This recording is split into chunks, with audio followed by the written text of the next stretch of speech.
শুভ সকাল আমার পরিবারের সকল সদস্যকে। আজকে হচ্ছে বৃহস্পতিবার, আর বৃহস্পতিবার মানেই এই পুজো করতে একটু টাইম লাগে। আর আজকে যেহেতু বৃহস্পতিবার, তার সাথে হচ্ছে আজকে চৈত্র মাসের লক্ষ্মী পুজো, আবার হচ্ছে আজকে ঈদও।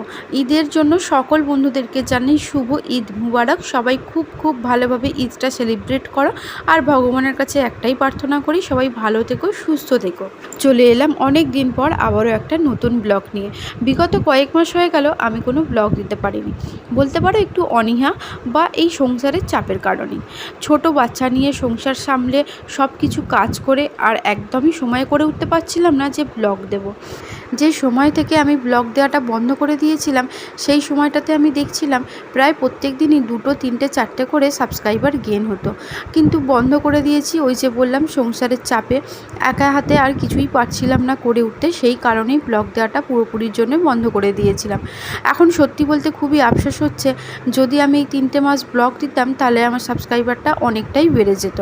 যাই হোক, সময়ের কাজ সময়ই করতে হয়, সময় চলে গেলে তখন সময়টা ধরে রাখা যায় না। আজকের পর থেকে চেষ্টা করব প্রত্যেক দিনই ব্লগ দিতে, নিয়মিত যেরকম ব্লগ দিচ্ছিলাম সেরকমভাবেই ব্লগ দেবো। আশা রাখবো আজ তোমরা আমার পাশে থাকবে। এটা বানাচ্ছি একটু আলুকে আর গাজরকে গ্রেট করে একটু পকোড়া করে নিচ্ছি। আর আজকে যেহেতু বৃহস্পতিবার, তাই আজকে অন্য কোনো তরকারি কিছুই করব না। আজকে শুধু করব গোবিন্দভোগ চালের ভাত, তার সাথে আলু ভাতে, আর হচ্ছে পকোড়া, পাঁপড় ভাজা, ডিম সেদ্ধ। ডিম সেদ্ধটা আমি খাবো না, ডিম সেদ্ধটা ছেলেকে করে দেবো। 2-2.5 সপ্তাহ আগে ও ভীষণভাবে ভুগেছিল। ওর না 2, 2.5, 3, 4 এরকম করে জ্বর উঠে যাচ্ছিল। এখন দেখছি 2.5, আবার পরক্ষণেই দেখছি 3.5, 4 এরকম জ্বর উঠে গেছিলো। কিছুতেই জ্বরটা আর কমছিল না। ওষুধ খাইয়েছি, সব কিছুই করেছি, ডাক্তার দেখিয়েছি, তাও জ্বর কিছুতে কমছিল না। তারপরে আস্তে আস্তে জ্বরটা আবার কমেছে। আর সেই সময়তে ওকে যাই খাওয়াচ্ছিলাম ও পুরো বমি করে দিচ্ছিল, যার কারণে শরীরটা ওর একদমই ভেঙে গেছে, অনেকটা রোগাও হয়ে গেছে, তার সাথে ওর মানে ওয়েটটাও অনেকটাই কমে গেছে। দেখো, তোমাদের সাথে কথা বলতে বলতে আমার পাঁপড়গুলো ভাজা হয়ে গেল, আর রিয়াংশুকে চানও করে দিয়েছি। এখন 1:15-20 মতো বাজে, একটুখানি পরেই ওকে খেতে দিয়ে দেবো। না সরি, এখন 1টা বাজে, 1:30 করে ওকে খেতে দিয়ে দেবো।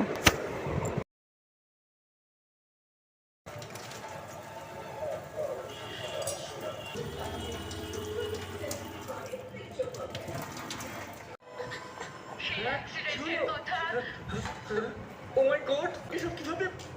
একটা গাছ তোমাকে দিয়ে ঠিক মতো হয় না। রিয়াংশু বড় হওয়ার সাথে সাথে বেশ কিছু জিনিস ওকে আমি এখন থেকেই শিখানোর চেষ্টা করছি। যেমন খেতে বসার আগে হাত ধুতে যাওয়া। ও যখনই ভাত খাবে, রুটি খাবে, যাই খাও না কেন, তুমি আগে হাতটা ধুয়ে আসবে। ওকে চান করার পরেই খেতে দিই বা অন্য কোনো সময়েই খেতে দিই।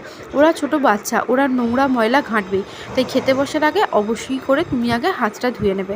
তাই দেখো, ও খেতে বসার আগে হাতটা ধুয়ে নিল, দিয়ে গামছা দিয়ে হাতটা মুছে গামছাটা রেখে দিল।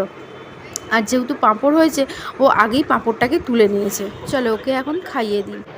ওকে খাইয়ে সমস্ত কাজ সেরে ওকে ঘুম পাড়িয়ে একটুখানি বারান্দায় এসেছি জামা কাপড়গুলো একটু মেলার জন্য। এসে দেখছি হঠাৎ করে, মানে এখন বিকাল হয়ে গেছে, হঠাৎ করে দেখছি যেহেতু আজকে ঈদের দিন, রাস্তাঘাটটা মোটামুটি ফাঁকাই। এতটা ফাঁকা কোনো দিনই থাকে না। ওই কয়েকটা হয়তো প্রাইভেট কার যাচ্ছে, আর কয়েকটা বাইক যাচ্ছে, আর তার সাথে বাসগুলো দেখছি যাচ্ছেই না, পুরোটাই বন্ধ। তো যাই হোক, হঠাৎ দেখছি এই বাচ্চাটাকে নিয়ে এই বাইকটা যাচ্ছে। বাচ্চাটাকে কিভাবে কোলে নিয়েছে দেখছো? আমি যখন দেখেছি তখন আমার মানে বুকটা না কেঁপে উঠেছে। বাচ্চাটাকে ক্যাকালে, মানে এমনভাবেই ক্যাকালে নিয়েছে, বাচ্চাটার মানে মাথাটা পুরো হেলে আছে। সত্যি কথা বলতে দেখে আমার এত কষ্ট লাগছিল। দেখো কিভাবে বাচ্চাটাকে নিচ্ছে, মানে ভালোভাবে যে একটু কোলের ভেতর ঢুকিয়ে নেবে বা ওকে সিটে, হয়তো অনেকটাই ছোট বাচ্চা, যেহেতু ক্যাকালে নিয়েছে হয়তো বসতেও পারবে।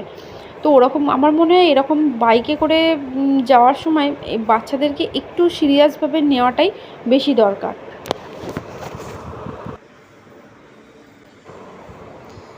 সকালবেলা যখন দুধ নিয়েছিলাম, দুধটাকে ফোটাইনি। ও ঘুম থেকে উঠে যেহেতু দুধটা খাবে, তাই দুধটা আগে থেকেই ফুটিয়ে রাখছি। দুধটা ভালো করে ফুটিয়ে, আর এই দেখো এর ভেতরে ঢেলে, মানে এই বড় বাটিটাতে, দুধের বাটিটাতে ঢেলে দিলাম, যাতে দুধটা উতলে না পড়ে যায়। আর আমার প্রত্যেক দিনই দুধ মোটামুটি উতলে পড়েই যায়, যেই দেখি দুধটা ফুটছে না তখনই বাড়িয়ে দিই আর দুধটা উতলে পড়ে যায়। আর এইদিকে করছি চা, আজকে ভাবছি একটু দুধ চা খাবো, তাই আজকে একটু দুধ চা বানিয়ে নিচ্ছি। দুধ চাটা খুব একটা আমার খাওয়া হয় না, লিকার চাই খাই, সকালবেলাও লিকার চা খাই আর সন্ধ্যেবেলাও চিনি ছাড়া লিকার চা খাই। কিন্তু এক এক দিন মনে হয় একটু দুধ চা খাই, যেমন আজকে মনে হচ্ছে একটু দুধ চা খাই। আর যেহেতু টক দই বসানোর জন্য দুধ কিনেছিলাম, একটুখানি দুধ ছিল, তো সেখান থেকে একটু দুধ নিয়ে একটু দুধ চাটা বানিয়ে নিচ্ছি। আমি চা খেতে ভালোবাসি বলেই ওর বাবা বাইরে বেরোলেই কোথাও গেলেই আমাকে প্রথম অফারটাই করে যে তুমি কি চা খাবে, মানে চাটা আমি কোথাও গেলে আমাকে এক গ্লাস জল আর চাটা দিলেই আমার হবে, আর অন্য কিছু আমার অতটা প্রয়োজন পড়ে না। তো সন্ধেবেলায় দেখো চা বানিয়ে নিয়েছি আর ওর জন্য দুধ করে দিয়েছি, দুধ মানে কমপ্ল্যান দেওয়া দুধ, ওকে একটু কমপ্ল্যানটা খাইয়ে দেবো আর আমি একটু চা খেয়ে নেবো।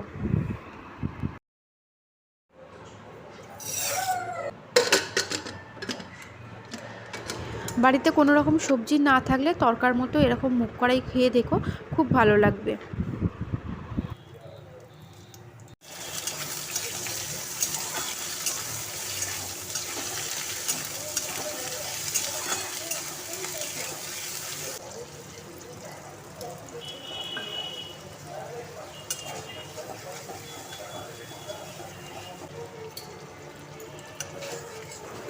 সর্ষের তেল দিয়ে তাতে গোটা গরম মশলা, তেজপাতা আর একটু গোটা জিরে দিয়ে ভালোভাবে ভেজে নিতে হবে। তারপরে আদা বাটার, টমেটো আর হচ্ছে ক্যাপসিকাম, এইগুলো দিয়ে ভালোভাবে ভেজে যেমন যে কটা মশলা দেয় সেই সব মশলা দিয়ে একটুখানি কষে মুগ কড়াইটা দিয়ে দিতে হবে।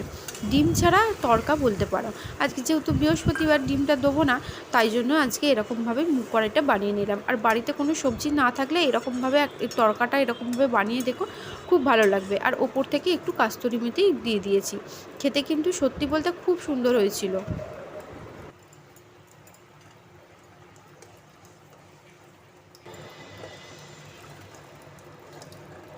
কড়াইটা একটু শক্ত আছে, তাই 2-3টে সিটি মারার জন্য প্রেশার কুকারে একদম কষে দিয়ে দিলাম।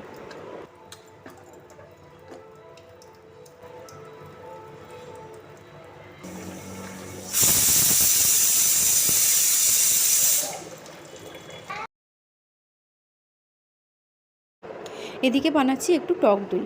আমি প্রত্যেক দিনই 1 বাটি করে একটু টক দই খাই।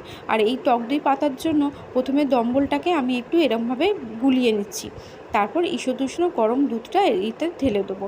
মানে একটা আঙুল ডুবিয়ে দেখবে সহ্য করতে পারছো কি না, এরকম দুধেতে তুমি দম্বল দিয়ে ভালোভাবে দিয়ে দুধটা দিয়ে দেবে। তারপর ভালোভাবে চাপা টাপা দিয়ে বসিয়ে দেবে। প্রায় সকালের দিকে, রাতে যদি বসাও সকালের দিকে দেখবে দইটা একদম বসে গেছে। আর ফ্রিজের ভেতর যখন ঢুকিয়ে রাখবে দেখবে দইয়ের ওই যে টকটক একটা গন্ধ ছাড়ে, সেই জিনিসটা আর ছাড়ে না। আমি এরকম একটা ছোট টিফিন কৌটোর ভেতর ঢুকিয়ে আর এটাকে চাপা দিয়ে রেখে দিই, পরের দিন সকালবেলা একদম খুব ভালোভাবে বসে যাবে।